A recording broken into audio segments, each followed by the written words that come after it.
All right, so you are coming to the Winnipeg Fringe Festival. You said that you leave Saturday. That's super exciting. How Yes. many times have you come to Winnipeg already for our Fringe Festival? I've only been there twice. So last year was the first time that I had done the Winnipeg Fringe, which was obviously in a duet. So this is my first time bringing this solo show anywhere really. I did the Orlando Fringe. So this is the second time that I'm putting it up this summer. So I just did that in May.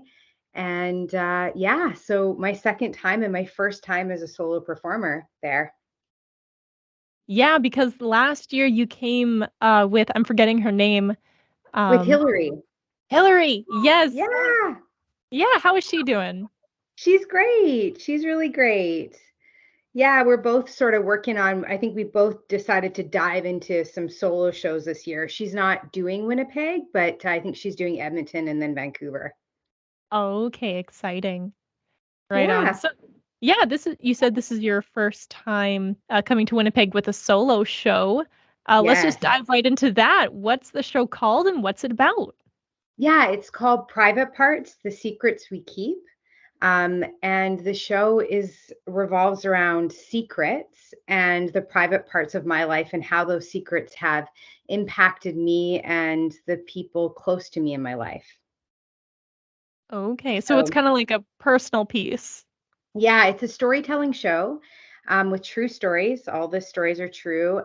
There are little sort of acting bits that I bring to life, like some stuff from my past. But yeah, the whole thing is me revealing multiple different secrets throughout the show, and basically a lot of themes of forgiveness and sort of history. So there's a lot of like comparisons kind of between me and my mom and other family stuff in there. Okay, that's exciting. So, what was the creation process like for this show then? Yeah, well, actually, last year when we were touring our show, The Morning After with Pam and Paula, we were in Edmonton, and that's where I met Carrie Ipma, and she does the amazing show with KK that she co-wrote with TJ Daw called Six Chick Flicks. That's also coming to Winnipeg at PTC, and I met her, and right away there's something that drew me to Carrie, and I really wanted to work with her. So I asked her if she ever directed or dramaturged? And she said, yeah, yeah, I totally do. So that's how it started. I pitched to her sort of some ideas. I went to New York, and it so sort of started with um, me talking about stories about my life. And I actually thought this show would be different. I thought the show was going to be actually about me on this quest for something that I won't give away because it will give away my show. And then Carrie was like, "Huh, lots of like secrets," and I was like, "Right, yeah." And the show even starts with my a secret marriage I had, which is funny because it was in Orlando, and I circled back there in my life, which is really funny. So that's kind of how that happened, and then it just went from there. So I started to reveal these secrets. And sort of the private parts of my lives through the secrets. They kind of informed these stories. And yeah, that's kind of how it happened. And then I went to New York a couple times, and then Carrie and I just basically worked on Zoom. Wow. Okay, so Yeah, distance coworkers going on there. yeah. So, I mean, this is going to be the first time that she sees the show in a theater space. So that's really super exciting. Yeah, I can imagine. Have you like shown it to her like through Zoom? Is that Yes, yes. So okay? we did some blocking and some stuff in New York, and we had walked through all that stuff, and then we had run throughs. We had our rehearsal this morning because the show's always evolving and changing, and that's what the great thing that Carrie kind of teaches me, that these are my words and my story, and it can keep changing and whatever feels more comfortable, and depending on the response of what I get from people as well. So I think the show is starting to dig deeper and find new paths sort of within it, which is really exciting as well, right? Yeah, exactly. I like Yeah. that how a show is always progressing, you know? Like do you find Yeah. that like you're kind of changing the script a little bit? Like is that something you do on the fly sometimes? Well, that's something that also Carrie to me is an amazing improviser, and I mean, I do some improvising in my life too, differently, but yeah, I mean, sometimes things are just not landing, and I'm not sure how audiences will be in different cities.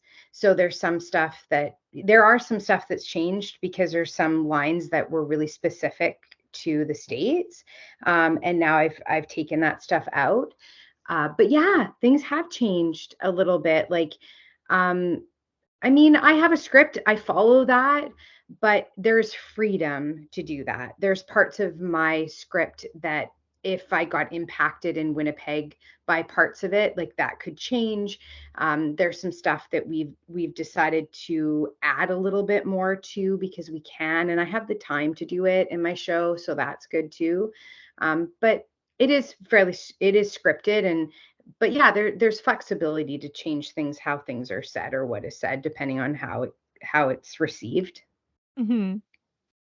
And so for the audience that, like, might be going to your show, what's something that you want people to know about your show? Kind of without giving anything away, but, like, what's something that they can expect? Well, um, I thought the Orlando Sentinel said it right when, and now I have it on my poster. But they said one of the things they said about my show was that it's both a comedy and a drama, but be prepared for tears. And I thought that that was a really great way to sum up the show. I honestly, like, I think that we all have secrets. We all do. All of us have them, and how they impact our lives, or um, people tell us secrets, we share them. I mean, I think that that is the most relatable thing in my show. Whether or not you've gone through any of the other things I've gone through, I think that you can relate to that. And it's always exciting to watch a performer, I think, tell true stories that you're like, this is real. This stuff really happened. Wild.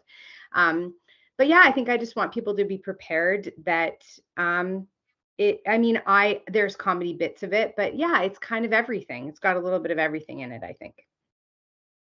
And have you ever thought in, like, your career that you would be storytelling stuff from your life? Like, did you ever think that was gonna happen? Well, when I went to university for theater, I did do a show about my father. So it was like a 10-minute show, and there were little bits, like my father's in my show, and there was like tiny echoes actually of that in this show. So I don't know, I always thought that I'd write my dad's story because he's got such an interesting story in life. And so I always thought I'll expand on that, and I probably will. And I always thought that there's one aspect of my life that I would write about, which I will, after this. But again, it kind of gives away a little bit of my show. But so I won't dive so much into it. But there are parts of my show that I thought I would for sure write. Did I think that I'd be telling these stories in this way? No, I didn't. But I'm really excited about that. And I mean, when people ask like, why this story, why now, I do think that I went through these things in my life so that I can share them. There's got to be a reason, right? Like the hard things that we've gone through, um I feel like it brings us to people, and can relate us to people. And I think that it's really cool. It was really cool in Orlando for people to come up to me and talk about forgiveness, or to talk about their family, to share these stories with me, which is exactly why I'm doing the piece. I want people to talk about this stuff, and to not let secrets sort of control their life, because it can tie us to things and to people in ways that maybe isn't healthy for us. So, yeah, I didn't expect it, but I'm so glad that I'm doing this. Like, I'm really happy to be telling these stories. Mhm. Well, it seems like it's gonna be a good one. Um, Thanks.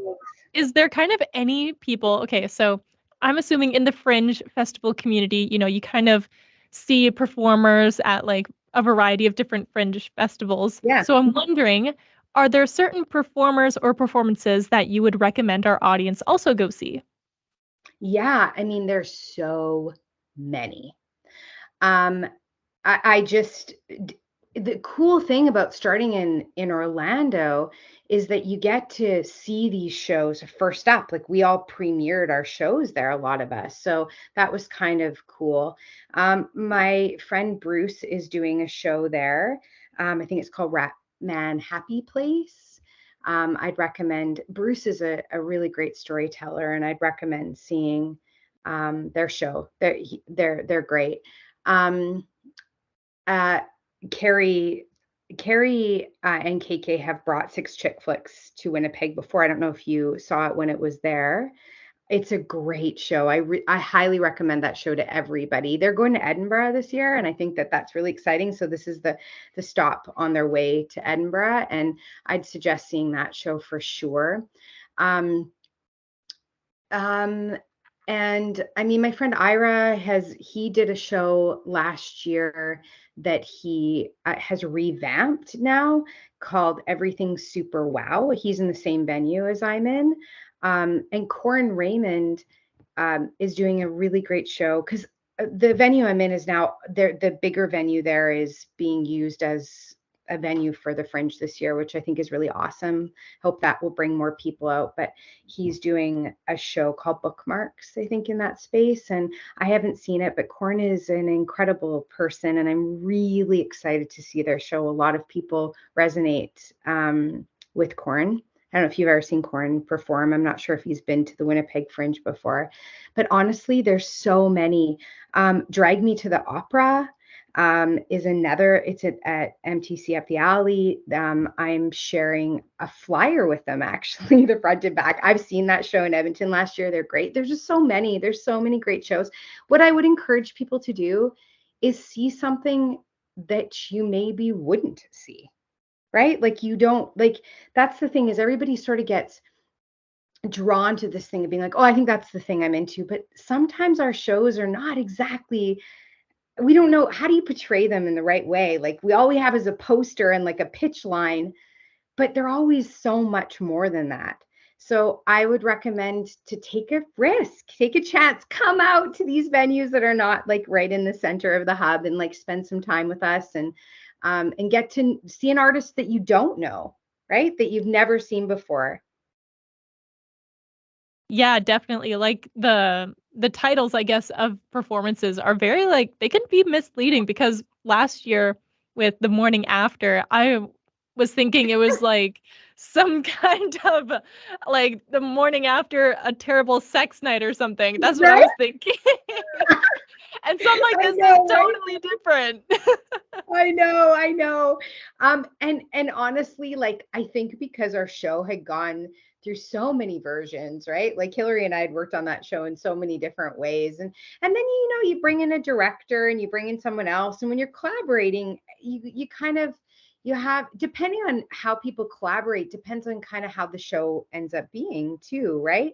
And for this one, like Carrie has really just helped me and sort of helped me to find my way through things like that, right? It's still very much this is my story, right? She just really helped me and guided me through certain parts of it, right? But yeah, it can be misleading. And I mean private parts, maybe people think I'm showing them my private parts, but I'm not showing them my private parts. Just so you know, I leave on all of my clothes, all of them. They all stay on. But I mean, this is a very different show. If people saw The Morning After with Pam and Paula, I mean, that was the thing, the kind of feedback I had, people going, whoa, that's such a different show, Joanna. Because I did like sketch comedy to like, hey, what's going on? This is me. This happened. Let's talk about it. Very different show. So yeah, it Yeah. can be misleading. And also, you've seen a performer before thinking it would be a certain show, and you're like, whoa, that's so different. Yeah, exactly. Performers are just so flexible, right? They're so like talented. Exactly is why they're doing it, right? Yeah, and I mean, some of us like have degrees in theater, and some don't, right? Some are storytellers, or some have learned things through. Like we all come from different backgrounds of how we approach art anyways, right? Like another show to go see, like Field Zoology is coming again. Sean, I think, has a different, he always revamps his show. That's a great one. And actually, Martin Dockery's doing Every Good Story Ends with One. And then they have a new show, him and Andrew. They brought Steak out last year, and they're bringing a new one this year as well. So always checking out things that they're in is also good. But you don't know. I'm excited to see some of these shows that I didn't get to see when I was in Orlando, and I'm excited to see them in Winnipeg, because I'll tell you, Winnipeg is the best. That's why some of us are doing, right? I mean, I was like, I'm doing a bring your own venue because I can't not be there. I have to be there, you Mhm. know? And I'm so excited that I'm back in Winnipeg. Yeah. I love it when people say that Winnipeg is the best for, like, their arts and culture and, like, Oh, everything like that, because honestly, like, I feel like that's overlooked in this city. Like, being a resident here, really? yeah, a lot of people don't think of it like that here. So, Really? You mhm. the venues, like the venues are incredible. Like I'm really excited to perform in this venue that I'm performing in too. My opening night is a $6 night too, so which is awesome on the 19th. But I I honestly like going 5 cities last year. We did Winnipeg, Calgary, Edmonton, Kelowna, and then we finished in our hometown, Vancouver. Vancouver, like when you have a built-in community, it's a little bit different, right? It's hard to compare any other places. It's still hard. I don't think we've recovered from the pandemic. I still think it's really tough, right? Like getting people out. I really would say that Winnipeg's audiences make flyering and make talking, because some of us, like, we pretend that we're extroverts, but really we're introverts and we're so scared. And I mean, I'm an Italian, and you'd think I would be all over. Hillary was so good at flyering. She was so good. People were like, "Are you in that show?" To me, I'm like, "Yeah, I'm in the show," because my wig was so different from my blonde hair, I think, right? So they're like, "What?" And I really struggled with like flyering. It was so tough for me. And now I don't have Hillary. And I'm like, oh no. But Winnipeg is so open. They want to talk to you. They want to be there. They really want to be there. And it's probably one of the only festivals that I find that, like, a mid-daytime show, you get so many people, and then a nighttime not so much, right? Like it's kind of opposite of some festivals. Is there anything else that you want our listeners to know, whether it's about your show or about you or about Fringe Festival in general? Um, just please keep going. Please, please just come to the Fringe. And I just want you to all to know, thank you, Vanessa, for taking the time to do this. And thank you for listening. I really appreciate that. And thank you for having me in Winnipeg. It's going to be an honor to be there. Absolutely. It was a pleasure talking with you again, Thank Joanna. you. Thank Thank you. you.